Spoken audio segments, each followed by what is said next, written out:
नमस्कार दोस्तों, आप सभी का अपने YouTube चैनल आस्था स्टडी पॉइंट पर स्वागत है। पेट सीरीज में दोस्तों ये होने वाला है हमारा सेट 13 यानी 13वें सेट पर हम लोग चर्चा करते हैं।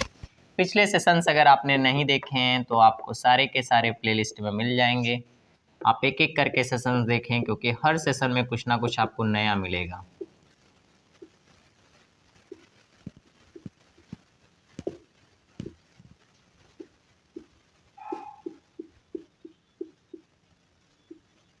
पहले क्वेश्चन पे चर्चा करते हैं।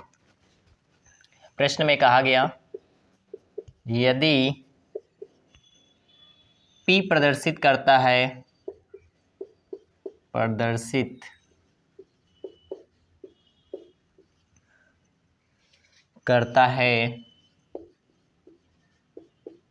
भाग को, R प्रदर्शित करता है योग को, R प्रदर्शित करता है योग को, T प्रदर्शित करता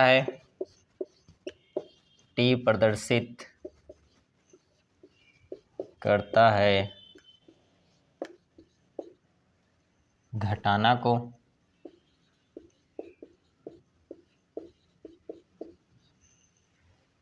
V प्रदर्शित करता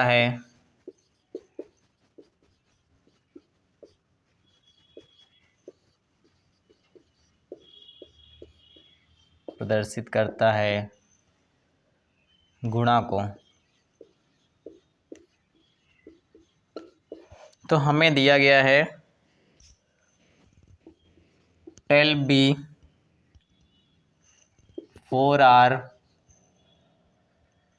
16P 8T6 को मान क्या होगा ये निकालना है। तो चलिए, जब भी इस तरीके का कोई प्रश्न देता है तो आपको कुछ नहीं करना है। जहाँ पे जिस लेटर को जिससे डिनोट किया गया बस वही रख देना होता है इक्वेशन में। P के जगह पे हमें क्या रखना है, डिवाइड। R की जगह पे क्या रखना है हमें, प्लस, यानी डिवाइड का सिंबल ये, प्लस का सिंबल ये। और T की जगह पे जो हमें रखना है वो आपका रखना है माइनस यानी घटाओ, और V की जगह पे रखना है आपको गुना। तो 12 गुणे 4, R का मतलब है आपका योग और P का मतलब है डिवाइड और T का मतलब है आपका घटाना। चलिए, इस इक्वेशन को सॉल्व करते समय सबसे पहले आपको याद रखना है बॉड मॉस के नियम को आप ध्यान रखेंगे, मैथमेटिक्स में आपको बताया गया होगा। सबसे पहले ब्रैकेट, फिर ऑफ, फिर डिवाइड, फिर मल्टीप्लाई, फिर एडिशन, फिर सब्ट्रैक्शन। इसके अनुसार सबसे पहले हम लोग डिवाइड को सॉल्व करेंगे। तो इस पूरे बॉक्स का मान जो हो जाएगा वो आपका 2 हो जाएगा। फिर इसके बाद इस बॉक्स का जो मान हो जाएगा 48 हो जाएगा, और प्लस का सिंबल यहाँ रखिए, माइनस के इसको रखिए, जोड़कर घटा दीजिए, या आप घटा के जोड़ सकते हैं, इसमें कोई अंतर नहीं पड़ता। इन दोनों को एक साथ ऐड कर सकते हैं लेकिन इनको नहीं कर सकते। पहले डिवाइड होगा फिर मल्टीप्लाई होता है। तो चलिए, इसको अगर हम जोड़ देते हैं तो हो जाता है आपका 50, 50 माइनस 6 करते हैं तो हो जाता है दोस्तों 44, यानी 44 इसका आंसर हो जाएगा। इस तरीके के जो भी प्रश्न आपके बनते हैं सभी में यही मेथड लगाना है आपको। आइए नेक्स्ट प्रश्न की तरफ बढ़ते हैं।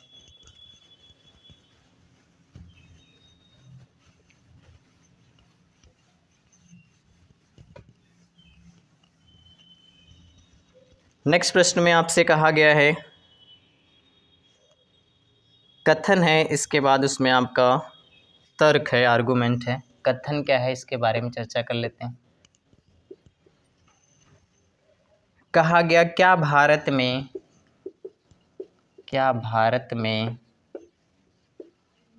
नए इंजीनियरिंग कॉलेज खोलने पर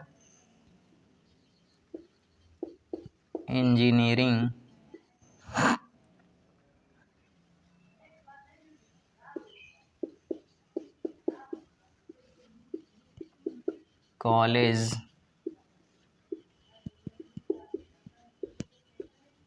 खोलने पर पूर्ण प्रतिबंध लगाया जाना चाहिए। पूर्ण प्रतिबंध लगाया जाना चाहिए। देखिए, जो आपका स्टेटमेंट या कथन होता है वो किसी विषय की जानकारी होती है। तो ये जानकारी दी गई है, भारत में क्या इंजीनियरिंग कॉलेज को बंद कर देना चाहिए। तो अगर इस तरीके का कोई भी आपके पास स्टेटमेंट कहा जाता तो उससे संबंधित तर्क आर्गूमेंट हमारे क्या हो सकते हैं, इसको समझते हैं दिए गए ऑप्शनों के अनुसार। अभी तो फिलहाल अगर ऐसा कोई भी स्टेटमेंट आपका हो तो उसमें आर्गूमेंट किस तरीके के बन सकते हैं, ऑप्शन देख लेते हैं। कहा गया, हाँ, प्रत्येक वर्ष लाखों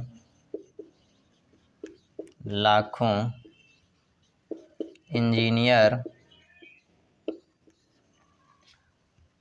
और स्नातक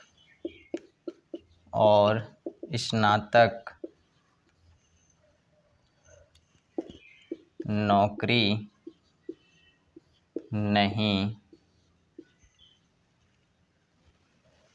पा सकते हैं, क्योंकि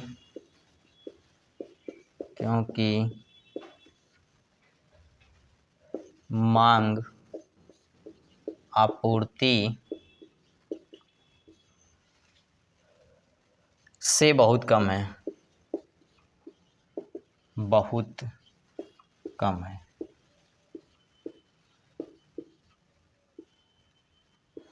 दूसरे तर्क में कहा गया, नहीं, अंतर्राष्ट्रीय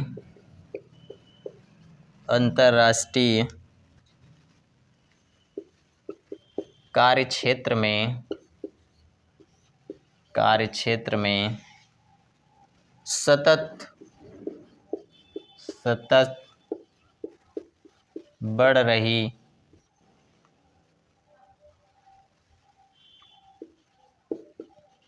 टेक्नोक्रेटों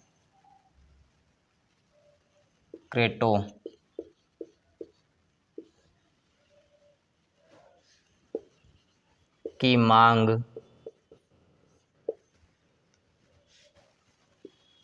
की पूर्ति के लिए भारत को अधिक तकनीकी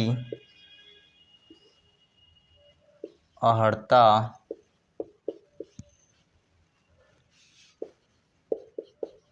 प्राप्त लोगों की ज़रूरत है। देखिए भाई, अच्छा प्रश्न है। समझिएगा, जब भी किसी स्टेटमेंट के बारे में कोई भी जानकारी दी जाती है तो उससे संबंधित ही आर्गूमेंट हम दे सकते हैं, तर्क कर सकते हैं।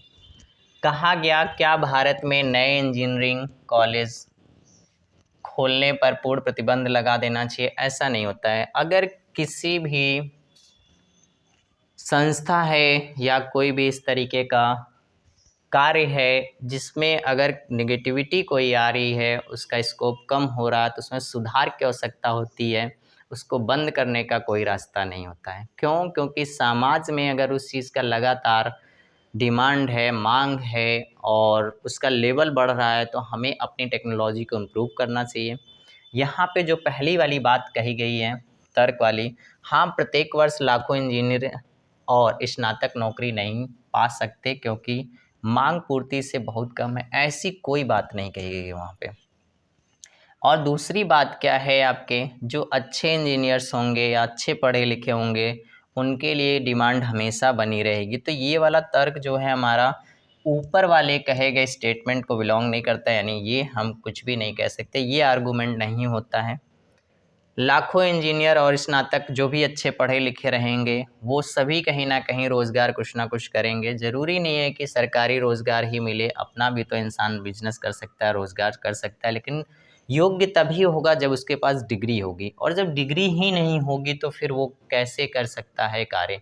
तो कॉलेज बंद करने का मतलब है कि लोगों को डिग्री ही नहीं मिलेगी, और जब लोगों को डिग्री नहीं मिलेगी तो मांग और पूर्ति की बात ही नहीं आएगी। तो पहला तो आर्गूमेंट यानी तर्क गलत है। अब दूसरा बात करते हैं, नहीं, अंतर्राष्ट्रीय कार्य क्षेत्र में सतत बढ़ रही टेक्नोक्रेटों की मांग की पूर्ति के लिए भारत को अधिक तकनीकी अर्हता प्राप्त लोगों की ज़रूरत है। ये बात बिल्कुल सही है भाई।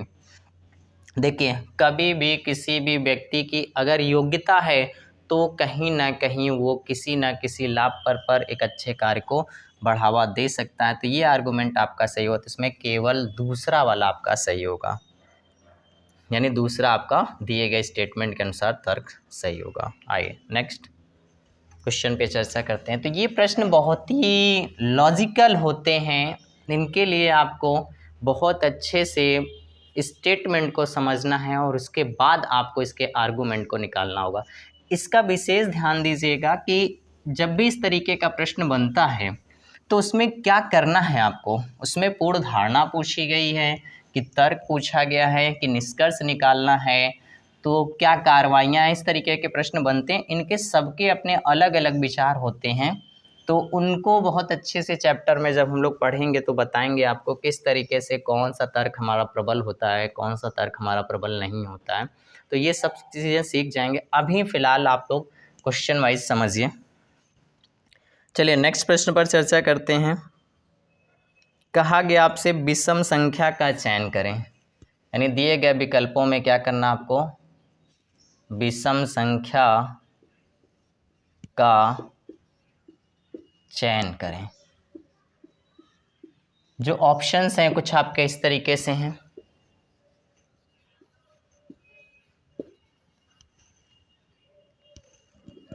फाइव 3 2, 7 3 4,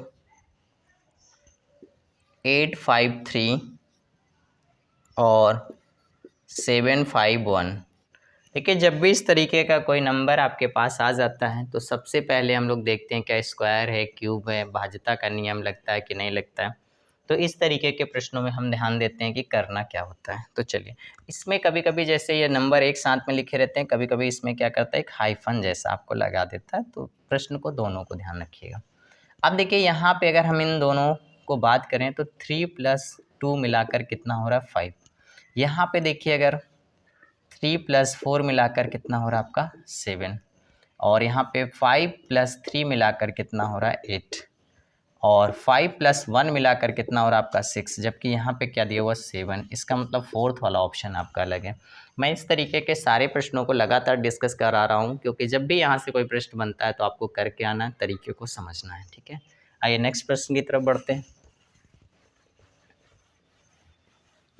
फिर से मैं आप सबसे कहना चाहूँगा, सेशंस पूरे देखिए, क्योंकि हर सेशन में प्रश्न अलग हैं, और जब प्रश्नों की संख्या आपके पास ज़्यादा होगी तो आप स्वाभाविक है कि आप सारे ही प्रश्नों को बना पाएंगे।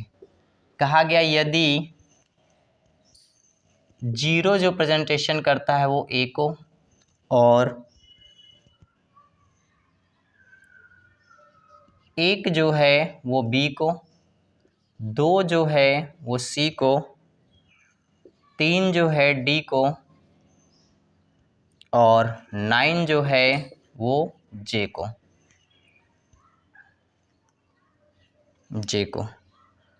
तो कहा गया आपसे निम्न व्यंजक का सरल मान क्या होगा। आइए भाई, वो व्यंजक देखते हैं क्या है।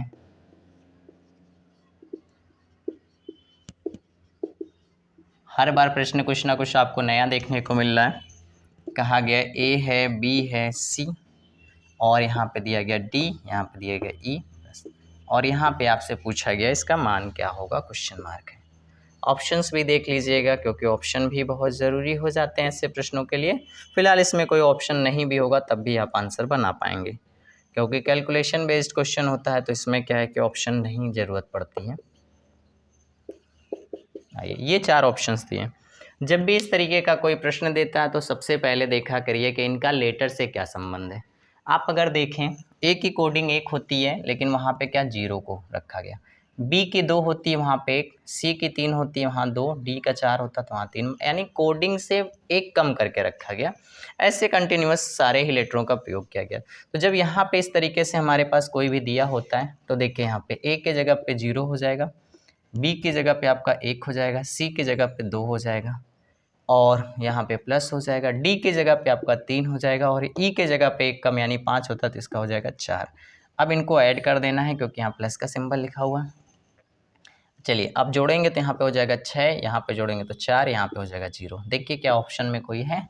हाँ, तो पहला ए ऑप्शन आपका सही हो जाएगा 046। इस सेशन के आखिरी प्रश्न पर चर्चा करते हैं, आइए।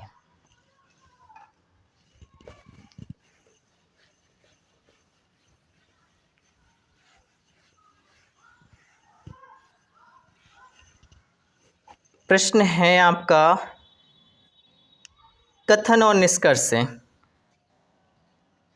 कहा गया आपसे कथन में राय इतिहास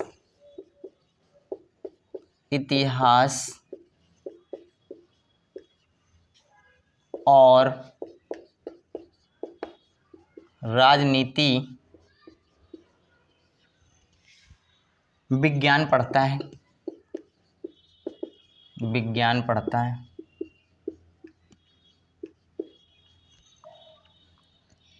राय ऑक्सफोर्ड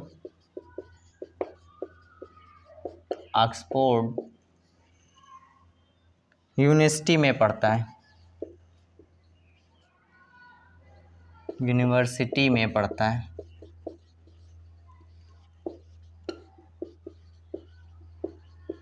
ये है आपका स्टेटमेंट जिसमें आपको जानकारी दी गई है। राय नामक कोई लड़का है जिसका विषय के बारे में जानकारी दी गई है, इतिहास और राजनीति शास्त्र के बारे में या विज्ञान के बारे में। और ये यूनिवर्सिटी किस में पढ़ता है? तो ऑक्सफोर्ड यूनिवर्सिटी में। तो इससे क्या क्या धारणाएं हो सकती है? इसका मतलब पहली जानकारी है राय को जो पसंद है या विषय पढ़ना चाहता है वो इतिहास और राजनीति विज्ञान। दूसरी जानकारी है कि जिस यूनिवर्सिटी में पढ़ता है इसका मतलब वो क्या है, इन कोर्सेज को कराती है या इन सब्जेक्ट को पढ़वाती है। तो ऑक्सफोर्ड यूनिवर्सिटी में कंफर्म है कि ये 2 विषय तो चलते हैं। अब आइए निष्कर्ष जो आपके दिए गए हैं वो ABCD के रूप में दिए गए हैं। अब तक निष्कर्ष जो हम लोग निकालते थे वो फर्स्ट सेकंड के रूप में निकालते थे, लेकिन यहाँ पे जो निष्कर्ष दिए गए हैं वो आपके ABCD में दिए, तो कोई एक ऑप्शन सही होगा। पहला पॉइंट कहा गया राय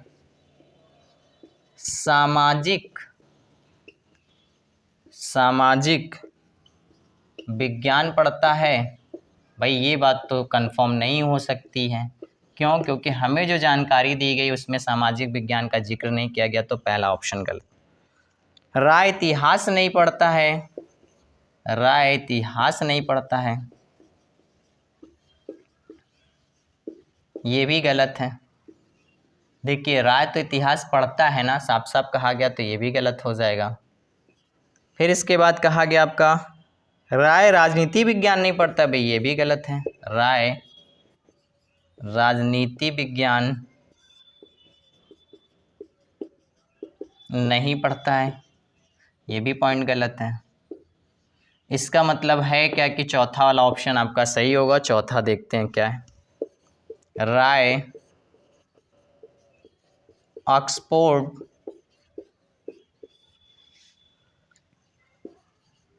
यूनिवर्सिटी में इतिहास और राजनीति विज्ञान पढ़ता है। देखिए पहले से हमने इसके बारे में कहीं ना कहीं कंक्लूजन निकाल लिया था कि ऐसी जानकारी के अनुसार हम इसका कौन से निष्कर्ष निकाल सकते हैं जो फोर्थ ऑप्शन पे दिया गया। ये बिल्कुल सत्य है। दोस्तों अगर सेशन पसंद आ रहा तो सेशन को शेयर करिए। Thank you.